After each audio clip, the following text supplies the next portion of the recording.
드립니다. 먼저 조갑재 TV의 조갑재 대표님 어서 오십시오. 네, 안녕하세요. 예, 그리고 오늘 스페셜 게스트로 송영훈 전 국민의힘 대변인과 함께합니다. 어서 오세요. 네, 안녕하세요. 송영훈입니다. 예, 한판 승부에 나오신 적 있으시고. 그렇죠. 예, 락커럼은 처음입니다. 처음이신데. 불러주셔서 영광입니다. 예, 무엇보다 그 조갑재 대표님을 만나 뵙게 돼서. 저 대기실에서 사인도 받았습니다. 와, 그리고 그 젊은 시절에 그 또 이 월간 조선을 열심히 구독하셨다고. 제 중학생 때죠. 아, 중학생 때 찐팬이시네. 그때 저기 카세트 테이프로 예. 미국 그 대선 후보들 예. 전당대회 수락연설, 오. TV 토론 이런 것들이 별책 부록으로 제공되고 했었거든요. 그렇군요. 조 대표님께서 편집장이던 시절에 제가 월간조선 애독자였습니다. 진정한 30년 전 이야기입니다. 한 세대가 지났네. 대선배님과 함께 자 오늘 또 우리나라 대선 얘기를 해봅니다. 자 이제 6.3 대선 이제 일주일 앞으로 다가왔습니다. 내일부터 이제 여론조사 공표가 금지되는 깜깜한 기간이고 사전투표는 목요일, 금요일 이렇게 이틀간 실시가 되는데 이제 8시부터 마지막 TV 토론이 진행됩니다. 자 오늘 일단 지난번 토론에 대한 후보들의 소감을 보고 옵니다. 토론이란 상대방의 얘기를 존중하고 또 왜곡하지 말아야 되는데 상대방의 의도와 다르게 단정하고 왜곡하고 전제를 바꿔가지고 다른 말을 한다든지 이렇게 하면 토론이 쉽지가 않죠. 그런 점들이 여전히 좀 아쉬웠습니다. 이재명 후보의 망상 아니겠습니까? 이 귀중한 사회 통합과 그리고 기후 환경 그리고 의료, 연금 등에 대한 문제를 논의하는 자리에서 본인의 정치적 주장을 하기 위해서 그 시간을 썼다는 것만으로도 이재명 후보는 답이 없다 이렇게 말씀드리겠습니다. 예, 일단 이재명 후보와 이준석 후보 두 분의 일단 소감 영상만 보셨는데 자 이제 세 번째 만납니다. 오늘 토론 주제가 정치 대개혁 그리고 안보 문제로 좁혀서 또 개헌까지 넓힐 텐데 자 오늘 어떻게 예상하십니까? 조 대표님부터. 저는 그동안에 두 차례 토론회가 이재명 대 이준석 구도 이렇게 됐어요. 예. 이준석 후보가 디테일에 강하니까 그쪽으로 공격을 많이 해가지고 예. 이재명 후보가 가지고 있는 조금 허술한 점을 쳐가지고 예. 꽤 이재명 후보가 손해보고 이준석 후보는 덕을 본 거 아닌가 생각이 듭니다. 예. 보통 이 텔레비전 토론이 지지율에 영향을 안 준다고 그랬는데 이번엔 주는 것 같아요. 아 우리 선거의 경우에 특히 이준석 후보가 최근에 막판임에도 불구하고 막판 되면은 양극화돼 가지고 이 중간에 있는 사람 표가 찢어져 버리잖아요. 그죠? 예. 그래가지고 내려가는데 오히려 올라갔다 이겁니다. 그런데 이번 마지막 이 토론회에서 주로 계엄, 부정선거 음모론 그리고 이번 단일화 안 한다는 이야기를 오늘 2시 반에 이준석 후보가 아주 강하게 이야기했어요. 기자간담회에서 주로 예. 김문수 후보를 공격을 하더라고. 아하. 그런데 뭐 그 공격하는 톤이 아주 날카로워요. 예. 아마 그 연장선상에서 이번에는 김문수, 이준석 간의 이 선명성 경쟁이라고 할까 아하. 노선 투쟁이 예. 빚어지는 거 아닌가 하는 좀 기대 비슷한 걸 합니다. 아하. 그렇군요. 오늘 오히려 이준석 대 김문수의 대결이 또 빛을 발할 수도 있겠다. 예. 예. 송 변호사님. 저도 이번 토론은 그렇게 흘러갈 가능성이 좀 있다고 봐요. 일단 예. 단일화 문제는 저는 오늘 아침에 김용태 비대위원장이 이준석 후보와 개혁신당 측의 입장을 존중하겠다라는 맞아요. 얘기를 했고 또 이준석 후보가 앞서 조 대표님 말씀하신 것처럼 2시 20분에 나름대로 톤이 높은 기자회견을 했습니다만 그럼에도 불구하고 단일화 가능성이 소멸됐다고 보지는 않습니다. 2022년에 윤석열 안철수 후보 간의 단일화 때도 사전투표 전날 아침 8시에 극적으로 단일화 선언을 하지 않았습니까? 그러면 오늘 밤 토론회를 하고 예. 사실 그 뒤에 24시간 동안 어떤 일들이 벌어지느냐가 중요하겠죠. 예. 그런데 이준석 후보가 단일화를 하든 하지 않든 저는 오늘은 앞선 두 번의 토론과 달리 김문수 후보에 대한 공격이 좀 나올 걸로 봐요. 왜냐하면은 단일화를 한다면 지금 아직까지 뭔가 조건에 관해서 합의가 안 된 것 아니겠습니까? 그렇다면은 일종의 막판 벼랑 끝 전술로 목표를 얻어내기 위해서 가시적인 공격을 좀 보일 가능성이 있다. 그리고 단일화를 하지 않는다면 이준석 후보가 벗어야 될 최대 과제는 이제 일종의 이중대 이미지 아니겠습니까? 개혁신당 입장에서는. 예. 그렇다면 김문수 후보를 공격하는 것으로 그런 이미지를 벗고자 시도할 가능성이 있다. 그래서 앞선 두 번의 토론과는 조금 다른 양상이 될 수 있다고 봅니다. 그렇군요. 자, 그러면 얼마나 김문수 후보가 달라질 것이냐 이 부분입니다. 근데 김문수 후보가 당정 협력, 당 대통령 분리, 개파 불용 3대 원칙을 천명을 했고 유세 현장에서 탄핵과 계엄에 대해서 큰절로 사과까지 했습니다. 자, 그럼 오늘 또 이제 토론에서 윤 전 대통령의 확실한 절연, 더 선명한 메시지를 낼 것이냐 이 부분인데 대표님 어떻게 판단하십니까? 근데 지금 솔직하게 말하면은 예, 이 지지율 격차가 굉장히 세잖아요, 그죠? 그렇죠. 세니까 제 구계자 입장에서 보면은 이 연설 내용이나 공약이 아주 그 귀에 들어오질 않아요.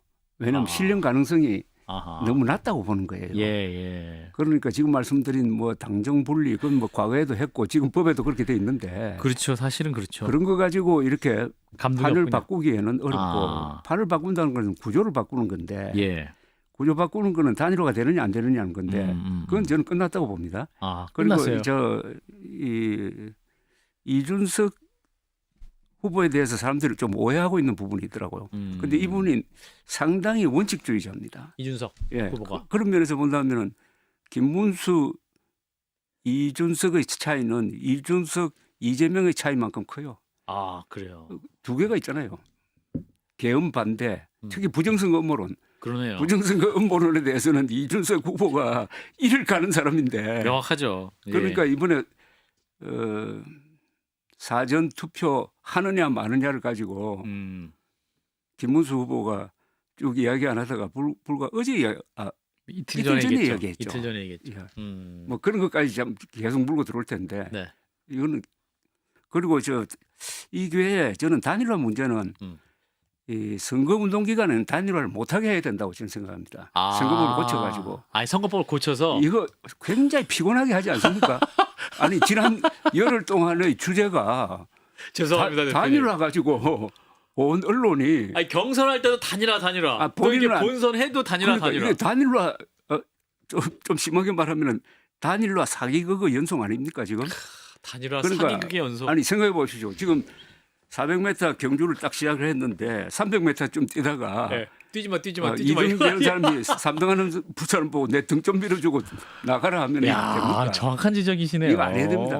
맞네요. 안 해야 됩니다. 레이스 시작에 아니, 쇼트트랙 달리고 있는데 아니, 지금. 다른 나라에서 이거 하는 나라 있을까요? 이거 허용한 나라 있을까요? 물론 허용 여부를 따져서 안 하죠. 선거라는 게 페어플레이인데. 그렇죠. 완주 의지 없으면 아예 선거판 나오지 말았어야 되는 거죠. 그리고 요새 이번 최근에 단일화는 이준석 후보가 안 한다 하는데 계속 하겠다고 하니까 이거 완전히 스토킹한 거 아닙니까? 예. 그러면은 결론은 뭐냐면은 단일화라는 말을 꺼낸 김문수 후보가 자진 사퇴해야지. 본인 사퇴하고 자연스럽게 그냥 이준석 그게 후보 가장 남는 근데 이게 자연스러운 농담이 아니라 예. 이재명 캠프에서 며칠 전부터 제일 걱정거리가 예. 김문수 후보가 이준석 지지를 선언하고 사퇴하는. 그래가지고 선거판을 예. 근본적으로 흔들어 버릴 수 있는. 윤석열 심판에서 이재명 심판으로 바꾸고 아하. 세대 교체, 정치 교체로 가면은 어떻게 하느냐 하는 그런 시나리오를 걱정했다는 이야기를 들었어요. 아하. 근데 그렇군요. 그렇게 하려면 오늘 마지막이지. 사실상 오늘 마지막이나 토론의 끝이 어떻게 끝날지. 자, 일단 우리 송 변호사님. 김문수 후보의 사퇴는 객관적으로 보면은 실현 가능성이 없는 이야기죠. 왜냐하면은 김문수 후보에게 가해졌던 사퇴 압력은 5월 8일, 9일, 10일 만한 때가 있었겠습니까? 한덕수 전 총리와의 소위 단일화 과정. 저는 그것은 엄밀한 의미에서 단일화가 아니라고 보기 때문에 예, 소위 예. 단일화라고 표현을 하는 것인데 그 과정에서 김문수 후보에게 가해졌던 압력이 뭐 수십 배 강했는데 예. 그때도 사퇴를 안 하고 버틴 분이에요. 그럴 가능성은 없고 퇴거 불응죄. 저는 이준석 후보야말로 예. 사실은 단일화에 대한 니즈가 있을 거라고 봅니다. 그래요? 왜냐하면은 일단은 이 선거가 뒤로 가면 갈수록 제3 후보가 겪어야 될 운명처럼 맞닥뜨리는 말이 있어요. 선거 비용? 아니요. 이준석을 찍으면 이재명이 된다. 이게 유구한 전통이 있는 것 아니겠습니까? 예. 92년 대선 때 뭐 정주영을 찍으면 김대중이 된다. 또 저기 2022년 대선에서도 안철수를 찍으면은 뭐 이재명이 된다. 이런 유구한 버전들이 있기 때문에 제가 봤을 때는 이준석 후보가 지금 지지율이 뭐 10% 이상 잡히는 조사들이 있다고 하더라도 그게 막상 본투표율까지 가면은 그 지지율이 유지가 되겠는가라는 것에 대해서 본인도 굉장히 고민이 근데 있어요. 그 사표 그게 작동하려면은 네. 두 사람이 합칠 경우에 당선이 명확히 될 수 있어요. 하죠. 당선이 될 수 있어야 돼요. 예. 지금 안 되잖아요. 그리고 양자 대결식. 아니 이준석으로 단일화 하나, 김문수로 단일화 하나, 그게 비슷비슷하다고. 맞습니다. 예. 오히려 이준석으로 단일화 할 경우에 그 수치 이외에 나오는 드라마틱한 거 이게 오히려 더 효과가 있을 줄 몰라요. 예. 여기에 더해서 보면 이제 한 가지가 더 있어요. 네. 이준석 후보의 정치인으로서 굉장히 실존적인 고민이 저는 있을 거라고 봅니다. 뭐냐면 이준석 후보는 2017년 대선 때 한 번 본인이 바른정당으로 함께 분당해서 나와서 유승민 후보의 완주를 도왔습니다. 예. 그리고 이번에는 개혁신당을 창당해서 본인이 후보로 아예 뛰고 있습니다. 여기서 또 다시 완주를 한다. 그러면은 보수의 본류인 국민의힘에 돌아와서 정치를 하는 것이 사실상 거의 불가능해질 수 있어요. 가시밭길이다. 가시밭길 가시밭길이 정도가 보인다? 아니라 만약에 그 최종 스코어가 아하. 김문수 플러스 이준석을 했더니 이재명과 엇비슷하거나 이기는 혹은 걸로 더 나온다. 앞선다 그렇게 실제 나오면은 결과가 나온다 그렇게. 마치 2000년 미국 대선의 랄프 네이더나 더 가까이 오면 2022년 대선의 심상정 후보처럼 되는 거죠. 그 고민이 있을 거고 근데 반대로 이제 국민의힘에 돌아온다 이번에 단일화를 해서 그러면은 지금 안철수 의원이 처한 상황처럼 이준석 후보는 두 번 다시 당 밖을 나가서 창당을 해서 독자 후보로 뛸 수가 없습니다. 굉장히 큰 갈림길에 지금 서 있는 거거든요. 그래서 본인 고민이 있을 거고 예. 그래서 지금 단일화에 대해서 강하게 부인하는 듯 하면서도 저 지난주 토요일 오후에 KBS 일라디오 그 정관용의 시사본부에 그 이준석 후보가 출연을 했었어요. 예. 제가 그때 스튜디오에서 맞교대를 해서 아. 끝나고 나오면서 저도 집에 가면서 그 인터뷰를 들었는데 아 예. 취재는 안 하셨구나. 직접 질문 안 하셨고 듣기만. 진행자께서 예. 그 프로그램에서 정관영 교수가. 단일화 안 하면은 정계 은퇴할 거냐? 오. 단일화하면 정계 은퇴할 거냐? 이걸 두 번을 물었어요. 아. 그랬더니 이준석 후보가 그거는 동탄 주민들에 대한 예의가 아니라면서 그 답변만큼은 한사코 피하더라고요. 정경태까지 안 갔다. 그래서 거기 약간 가능성이 있다 이렇게 보시는데. 조 대표님. 이준석이란 인물의 크기를 좀 달리 봐야 됩니다. 저는 말과 글은 우리나라 역대 정치인 중에 최고라고 생각합니다. 그리고 그런가요? 그 야. 전략, 대전략 예. 그리고 지금 이재명 후보를 몇 가지 아주 단편적인 것 같지만은 공격을 해가지고 이재명 후보의 그 바탕을 흔들어 버렸잖아요. 예. 특히 에너지 문제, 원자력 발전소로 가야 되는데 이걸 재생 에너지로 간다는 이런 아주 순진한 생각을 그리고 호텔 경제학 예. 그리고 무한 동력 논리 뭐 이런 말 한마디로 이렇게 하죠. 예. 그다음에 이 노상 유세하는 거. 제가 한 30분을 들어봤는데 예. 말 한마디가 어긋나질 않아요. 천재입니다. 천재고 천재다. 야. 야망이 커요. 이 사람은 야망은 큽니다. 야, 그러고 조 대표님 과거에- 이렇게 칭찬한 정치인 아니, 있었는가? 역대 최고 수준으로 칭찬하고 계십니다. 그러고 대표님. 예.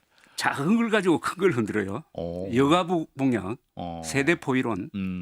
그게 결국 윤석열 정권을 만들어낸 거 아닙니까? 그래서 저는 굉장히 재밌게 봅니다. 흥미있게 보고 물론 단일을 안 하고 예. 단일 안 합니다. 단일 절대 안 한다. 아니 단일을 하면은 지금까지 자기가 했던 걸 자기가 거짓말로 만들어 버리는데 그걸로 끝나버려요. 이준석 대표가 단일을 하면은 이준석이 끝나는 거예요. 단일화 하면 이준석이 끝난다. 물론이지. 이렇게 국민들을 속일 수가 있습니까? 그러니까 이준석 찍으면 이재명이 된다. 이 얘기에 대해서 이제 이준석 후보가 이렇게 또 돌려줬어요. 김문수 찍으면 김재원이 대구시장 된다. 오늘 그거는 그 우리 국민들께서 사실은 별 관심이 없는 이야기죠. 별 관심 없어요. 아니 그리고 대구시장은요. 관심이 없는데. 국민의힘 안에서도 네. 자천 타천으로 뭐 물망으로 거론되는 분들이 네. 한 9분 10분 됩니다. 아. 뭐 한두 분만 계신 게 아니고 아. 그리고 저 김재원 전 의원께는 굉장히 죄송한 이야기지만 우리 국민들 중에 한 절반 정도는 김재원 전 의원이 누구신지 모를걸요. 그래요. 예, 전국 알겠습니다. 단위의 인지도를 획득하는 게 그렇게 쉬운 일이 아닙니다. 그래서 이준석 후보가 상당히 그 이준석을 찍으면 이재명이 된다라고 하는 그 말에 대해서 받아칠 만한 얘기가 없구나라고 저는 그렇게 느낍니다. 근데 이번 선거판에서 명언 하나를 꼽는다면 명언. 나는 홍준표 홍준표. 그 이준석에 투표하는 것은 사표가 아니라 미래에 대한 투자다. 그 상당히 머리에 남더라고. 그렇군요. 근데 그런 투자는 원금 보장이 안 될 것 같아요. 그건 예. 자연스럽게.